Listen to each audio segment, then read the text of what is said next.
ഖിയാമത്ത് നാളിൻ്റെ അടയാളമാണ്. അറിവ് ഉയർത്തപ്പെടും. അപ്പോൾ കൊലപാതകങ്ങൾ, രക്തം ചിന്തലുകൾ വർദ്ധിക്കും.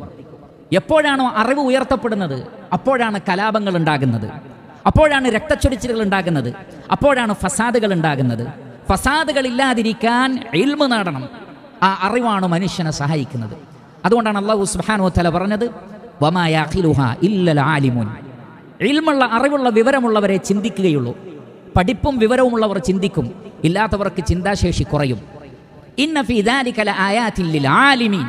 നിശ്ചയമായും ഈ പറയപ്പെട്ടതിൽ ഇൽമുള്ളവർക്ക് ദൃഷ്ടാന്തമുണ്ട്. അറിവുള്ളവർക്ക് അറിവില്ലാത്തവരെക്കാൾ പല കാര്യങ്ങളും മനസ്സിലാക്കുവാനും ഉൾക്കൊള്ളുവാനും സാധിക്കും. അതുകൊണ്ടാണ് അല്ലാഹു സുബ്ഹാനഹു വ തആല പരിശുദ്ധ ഖുർആനിൽ ധാരാളം സ്ഥലങ്ങളിൽ ഫഅലം വഅലമു, ഇഅലമു, പഠിക്കൂ, അറിയൂ, മനസ്സിലാക്കൂ എന്നിങ്ങനെ ധാരാളം സ്ഥലങ്ങളിൽ ആവർത്തിച്ച് പറഞ്ഞത് കാണാം. അതുകൊണ്ട് പ്രിയപ്പെട്ട സഹോദരങ്ങളെ, ഇൽമ് നേടണം, അറിവ് നേടണം. നമ്മുടെ മക്കളെ നമ്മൾ പഠിപ്പിക്കുകയും വേണം. അറിവ് പ്രധാനമായും 2 വിധമുണ്ട്. അതിൽ ഒന്ന് മരണാനന്തര ജീവിതത്തിലേക്ക് നമുക്ക് ഉപകരിക്കുന്ന മതപരമായ വിജ്ഞാനമാണ്. രണ്ടാമത്തത് അതിലേക്ക് നമ്മെ സഹായിക്കുന്ന ഭൗതികമായ വിജ്ഞാനവുമാണ്. രണ്ടും ചേർന്ന് നിൽക്കുന്നു, വേറിട്ട് നിൽക്കുന്നതല്ല.